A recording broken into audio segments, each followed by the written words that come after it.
Welcome to the Faithful Five podcast. I am fortunate enough to have Tim Irvine. Tim is a well-respected, well-known financial wealth manager, planner in the Philadelphia region. Tim, welcome, and tell us a little bit about yourself. Thanks, Tommy. I'm honored to be a part of this podcast. I appreciate it. A little bit about myself. I am, as you stated, a financial advisor with the same firm now for almost 31 years. Be 31 years in August, which is, like, I think, a little bit uncommon these days with people transitioning jobs. The only job I've had, other than the fact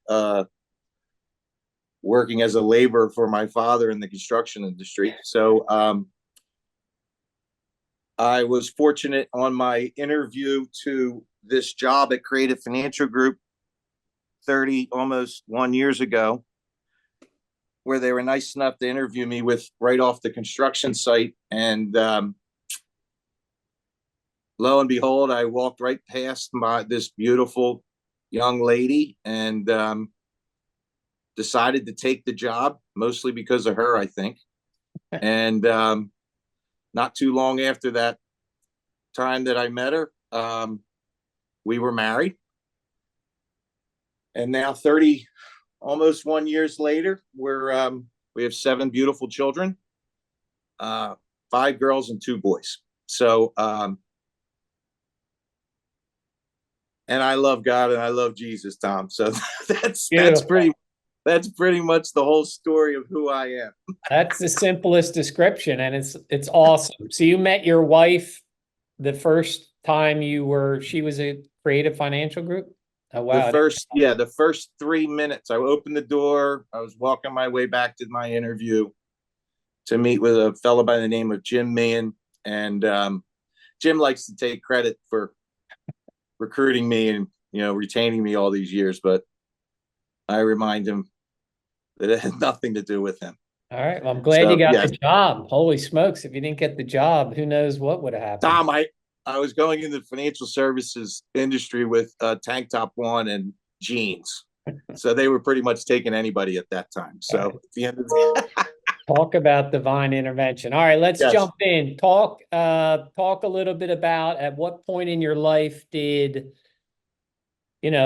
faith start to play a role? Did something trigger it? Or was it just something that kind of built over time?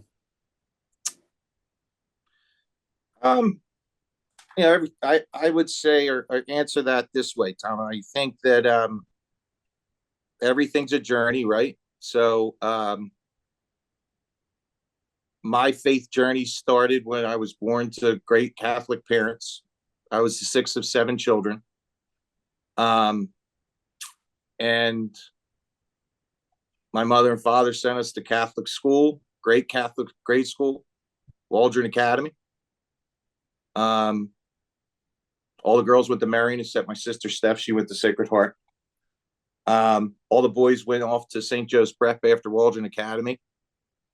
And, my parents were very militant when it came to their, forming their 7 children. They were incredible Catholics and incredible examples. Probably the biggest transition for me with my faith was after asking Vickie to marry me and having conversations about, spending the rest of our lives together. Vickie was called to convert to Catholicism before we were married.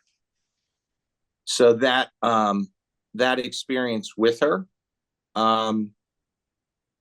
really, that was a whole nother level, a whole nother stage of my life when it came to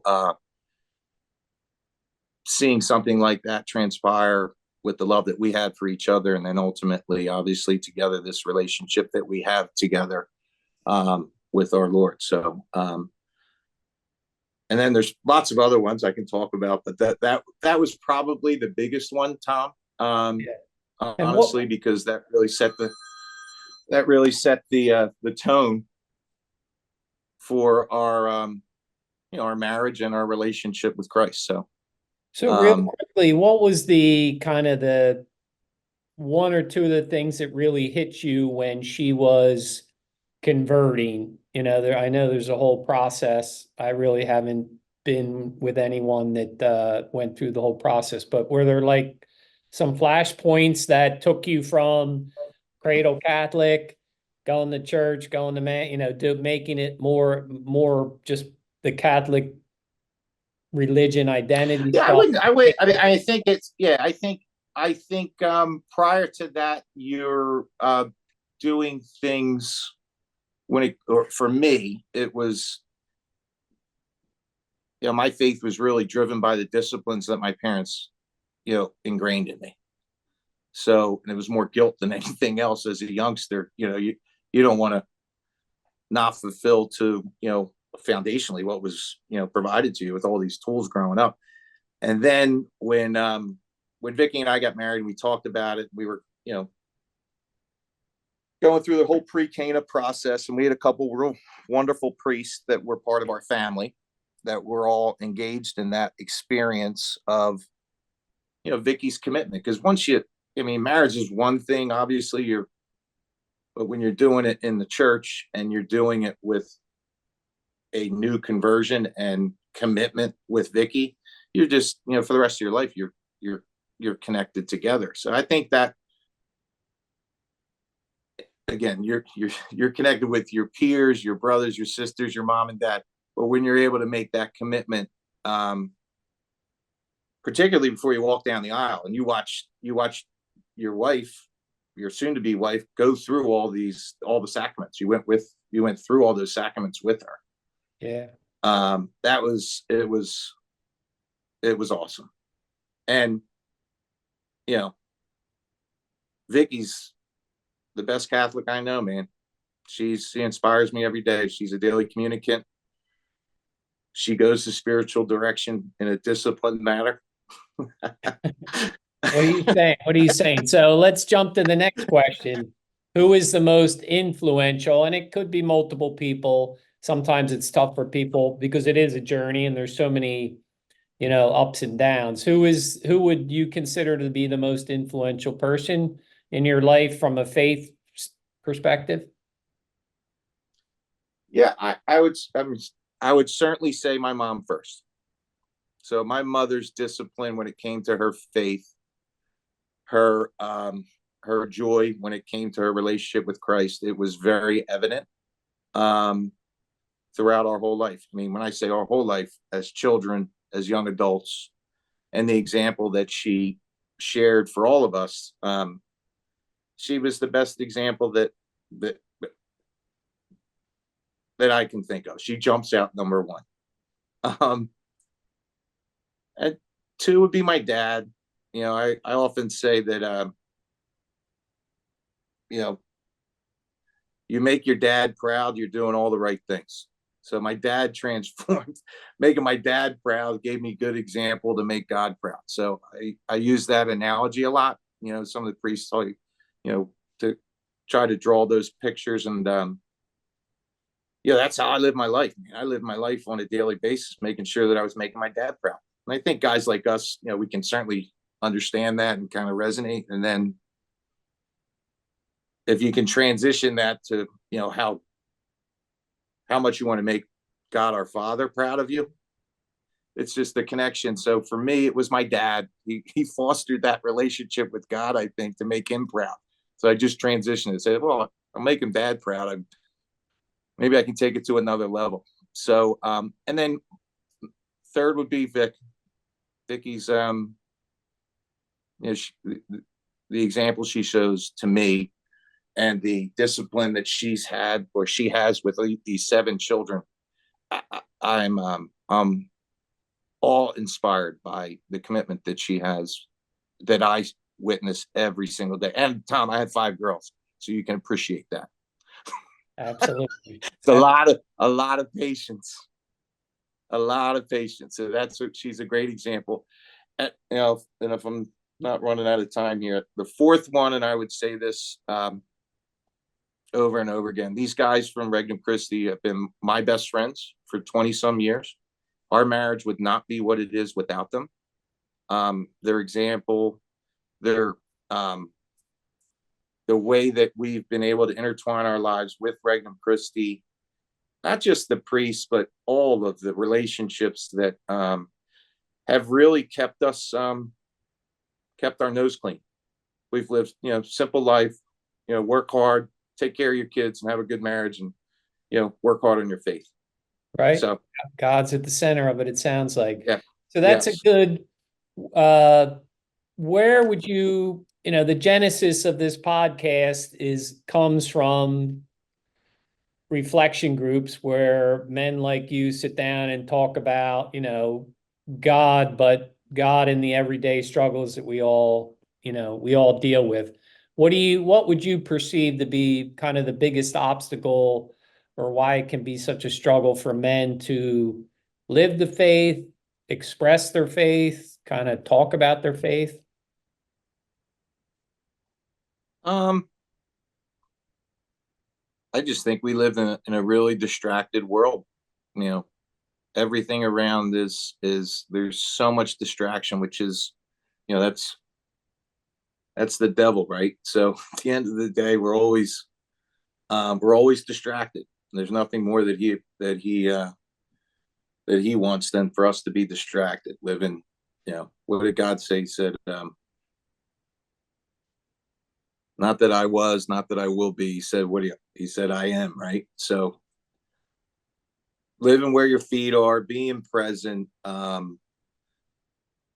is, I think, a real challenge for men, and you know, practicing your faith to stay disciplined to being present is, it's probably the best advice I can give. It's what I give to myself all the time. Yeah. And what practical ways do you try to keep, I mean, obviously being present, but how do you're a busy executive, you got 7 kids, you're on the sports fields, you're doing a million things. How do you practically kind of try to stay grounded and focused on what's most important? Um,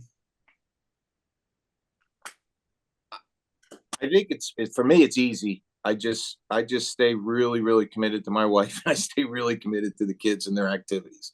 And there's enough with those commitments, because the 7 kids, they're constantly intertwined with making sure that you're with them, because they're going through trials and tribulations every day, all day.